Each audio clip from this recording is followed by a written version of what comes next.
Aspekte mësimdhënies dhe mësimnxënies do thotë veç më duhet të kemi ndryshime sepse ka ndryshuar gjeneratat.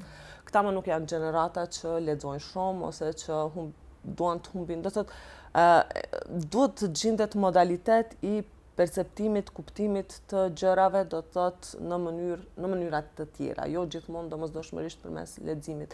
Prandaj edhe këtu shpesh herë bëhemi kreativ të ligjëruarit ose trajtimit problemeve përmes projektimit të videove të ndryshme, pastaj komentimit, përmes rasteve, përmes mënyrave do thotë të cilat më shpejt e bëjnë të kapshme esencën e asaj ligjërate ose temën e asaj ligjërate për studentët, sesa ajo forma klasike të ligjëruarit dhe pastaj obligimit për ta lexuar materialin dhe për ta memorizuar, sepse këta definitivisht janë student ose janë gjenerata të tjera të cilat janë më kreativ në këtë drejtim.